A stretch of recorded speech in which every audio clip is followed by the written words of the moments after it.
Caríssimos guerreiros, bom dia, amigos do Face, que a gente precisa levar boas notícias, né? E não tem notícia melhor do que a palavra de Deus. A fé vem por ouvir a palavra de Deus. E que essa boa notícia que eu vou ler hoje, que ela se propague para todo o universo, né? Porque vai ser a reconciliação de José. Primeiro José, ele é trabalhado junto com o pai, ele vê o pai perdoar o irmão, que foi o Esaú, né? Pedir perdão, aliás, para o irmão, e o irmão perdoou. Agora José vai ter a oportunidade de liberar perdão para os irmãos que o venderam como escravo, né? Ele teve uma situação de vida bastante difícil, onde parecia que estava tudo acabado. Mas uma coisa muito interessante é que ele sempre coloca Deus na frente de todas as coisas. Minha esposa falou comigo uma coisa muito interessante, que é assim: se você estiver fazendo alguma coisa que Deus pode estar junto, pode estar vendo, pode estar presente, então vai sem medo. Mas se você estiver fazendo alguma coisa que Deus não se agrada, e você sabe perfeitamente disso, que quando você faz alguma coisa que ele não se agrada, você sente isso perfeitamente, então não faça, não faça. Nós vamos ler o capítulo 42 do livro de Gênesis. Então vamos orar? Vamos. Pai, eu coloco agora no teu altar a tua palavra. A fé vem pelo ouvir e ouvir a tua palavra. E a tua palavra não volta vazia. Então que ela vá, Pai, e cumpra o propósito para o qual ela está determinada. É assim que eu oro e agradeço em nome de Jesus. Amém. Capítulo 42 de Gênesis. Os irmãos de José no Egito. Quando Jacó soube que no Egito havia trigo, disse a seus filhos: por que estão aí olhando uns para os outros? Disse ainda: ouvi dizer que há trigo no Egito. Desçam até lá e comprem trigo para nós, para que possamos continuar vivos e não morramos de fome. Assim, 10 dos irmãos de José desceram ao Egito para comprar trigo. Jacó não deixou que Benjamim, irmão de José, fosse com eles, temendo que algum mal lhe acontecesse. Os filhos de Israel estavam entre outros que também foram comprar trigo, por causa da fome na terra de Canaã. José era o governador do Egito, e era ele que vendia trigo a todo o povo da terra. Por isso, quando os irmãos de José chegaram, curvaram-se diante dele, rosto em terra. José reconheceu seus irmãos logo que os viu, mas agiu como se não os conhecesse. Lembra que José teve um sonho, que o fecho de trigo de José se colocava de pé e todos os outros se curvavam dele? Olha aí aquele sonho se realizando. José reconheceu seus irmãos logo que os viu, mas agiu como se não os conhecesse. E lhes falou asperamente: de onde vocês vêm? Responderam eles: da terra de Canaã, para comprar comida. José reconheceu seus irmãos, mas eles não reconheceram. Lembrou-se então do sonho que tivera a respeito deles e lhes disse: vocês são espiões, vieram para ver onde a nossa terra está desprotegida. Eles responderam: não, meu senhor, teus servos vieram comprar comida, todos nós somos filhos do mesmo pai, teus servos são homens honestos e não espiões. Mas José insistiu: não, vocês vieram ver onde a nossa terra está desprotegida. Eles disseram: teus servos eram 12 irmãos, todos filhos do mesmo pai, na terra de Canaã. O caçula está agora em casa com o pai, e o outro já morreu. José tornou a afirmar: é como lhes falei, vocês são espiões. Vocês serão postos à prova.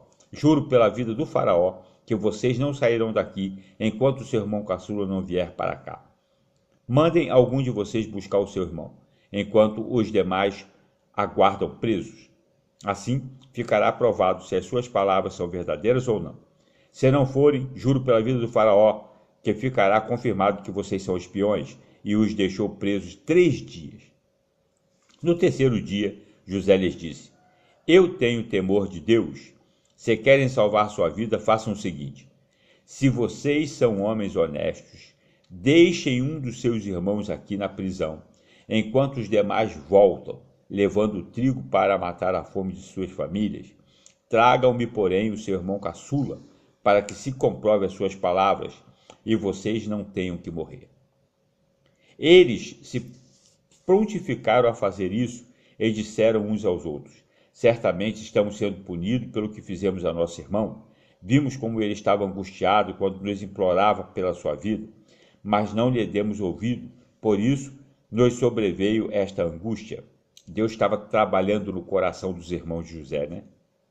Rúben respondeu: eu não lhes disse que não maltratassem o menino, mas vocês não quiseram me ouvir. Agora teremos que prestar contas do seu sangue. Eles, porém, não sabiam que José podia compreendê-los, pois ele lhes falava por meio de um intérprete. Nisso, José retirou-se e começou a chorar, mas logo depois voltou e conversou com eles. Então, escolheu Simeão e mandou acorrentá-lo diante deles, a volta para Canaã. Em seguida, José deu ordem para que enchessem de trigo suas bagagens, devolvessem a prata de cada um deles, colocando-a na bagagem, e lhes dessem mantimentos para a viagem, e assim foi feito. Eles puseram a carga de trigo sobre os seus jumentos e partiram. No lugar onde pararam para pernoitar, um deles abriu a bagagem para pegar forragem para o seu jumento, e viu a prata na boca da bagagem, e disse a seus irmãos: devolveram a minha prata, está aqui em minha bagagem. Tomados de pavor em seu coração e tremendo, disseram uns aos outros: que é isto que Deus fez conosco? Olha como é que agora Deus está falando ao coração dos irmãos de José, né? Ao chegarem à casa de seu pai Jacó, na terra de Canaã, relataram-lhe tudo o que lhes acontecera, dizendo: o homem que governa aquele país falou asperamente conosco e nos tratou como espiões, mas nós lhe asseguramos que somos homens honestos e não espiões. Dissemos também que éramos 12 irmãos, filhos do mesmo pai, e que um já havia morrido, e que o caçula estava com o nosso pai em Canaã. Eles não falaram a verdade para o pai deles, né? Eles não falaram a verdade para o pai dele, porque eles sabiam que um não tinha morrido. Eles tinham vendido, era como escravo, mas isso eles não contaram para o pai deles. Então, o homem que governa aquele país nos disse: vejamos se vocês são honestos. Um dos seus irmãos ficará aqui comigo, e os outros poderão voltar e levar mantimentos para matar a fome das suas famílias. Tragam-me, porém, o seu irmão caçula, para que eu comprove que vocês não são espiões, mas sim homens honestos. Então lhes devolverei o irmão e os autorizarei a fazer negócio nesta terra. Ao esvaziar as bagagens, dentro da bagagem de cada um estava a sua bolsa cheia de prata. Quando eles e seu pai viram a bolsa cheia de prata, ficaram com medo. E disse-lhes seu pai Jacó: vocês estão tirando do meu filho de mim. Já fiquei sem José, agora sem Simeão, e ainda querem levar Benjamim? Tudo está contra mim? Então Rúben disse ao pai: pode matar meus 2 filhos, se eu não o trouxer de volta. Deixa-o aos meus cuidados, e eu o trarei. Mas o pai respondeu: meu filho não descerá com vocês. Seu irmão está morto, e ele é o único que resta. Se qualquer mal lhe acontecer na viagem que estão por fazer, vocês farão estes meus cabelos brancos descerem à sepultura com tristeza. O que está acontecendo é uma coisa muito interessante na família toda. Deus levou José para o Egito, trabalhou na vida de José, colocou José como governador. Agora ele quer levar todo o povo de Israel, de Jacó, lá para o Egito. Então, Deus trabalha de uma maneira que a gente não compreende. Lendo a Bíblia agora, fica muito claro, mas naquela época, quando estava vivendo lá, não ficou claro. Vocês querem ver uma coisa?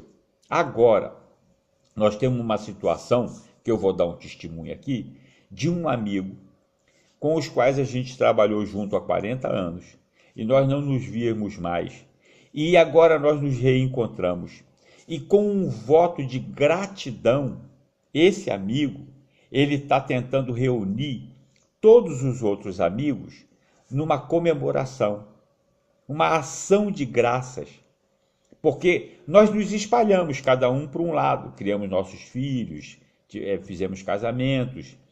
Então, agora, essa ação de graça para reunir os amigos é uma bênção aos olhos de Deus, porque Deus sabia onde cada um estava.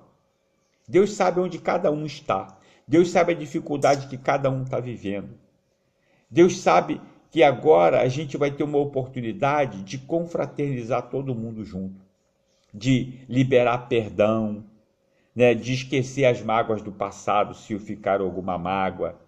Então, assim também é na família. Se você está passando por isso na sua família, observa como Deus trabalha nas famílias e deixa que Deus libere perdão, misericórdia, tira toda a mágoa, todo o rancor, toda a tristeza. Eu tenho alguns irmãos que têm mágoa, que têm tristeza, você também deve ter. E Deus na Bíblia, ele ensina tudo. Para que isso? Para que essa dor? Para que guardar esse rancor? Daqui a pouco morre todo mundo e tudo se acaba. Pai, que as famílias possam ser restauradas. Assim como o Senhor está restaurando a família de José, Pai. Esse perdão dos irmãos, Pai.